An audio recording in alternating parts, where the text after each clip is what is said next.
I'm Dr. Graham Teague.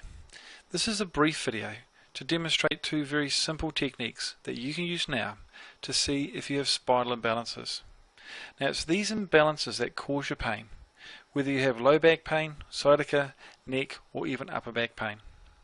Now the first test is very simple. All you're doing is looking at your pelvic height.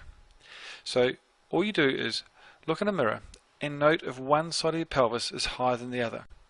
Now, there are two landmarks that you can use. The first is what's called the ASIS, which are the bumps on the front of your pelvis, or alternately, you can just place your hands on top of your hips. Now, what you'll note is that one side of your pelvis is higher than the other, and this creates what's called a rotational imbalance. If your left side is higher, you have what's called an LFP, and if you have the right side higher, you have an RFP. Now, the bigger the height change, the bigger the imbalance is occurring in your spine.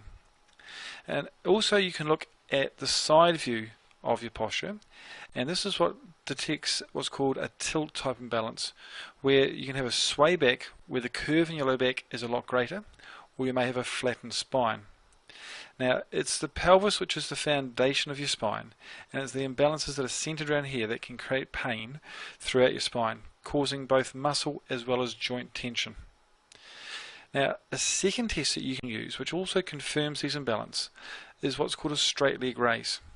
So simply lie on your back with your knees bent and then straighten one leg and raise it as high as you can until you can feel a pulling in the back of your leg or in your lower back. And then just repeat this for the other side. Now there are two things that you will note. First that you may find is you can lift one leg higher than the other side. Now if this is the case, then again it confirms that you have a rotational imbalance. Secondly, people should be able to lift their leg up to almost 90 degrees. Now if you find that you can't lift your leg up to 90 degrees, and if both your legs are similar, then you may have those tilt type imbalances. But these two simple tests indicate that there are imbalances in your spine. Now the greater the change, the more the imbalance. If there's minimal change, then it means that your pain is very simple and very quick to remove.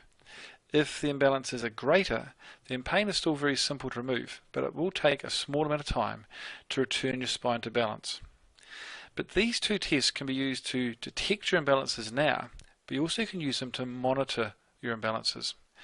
Long-term wise, you can use these same tests to make sure your spine stays in balance, which is important for a long-term future of being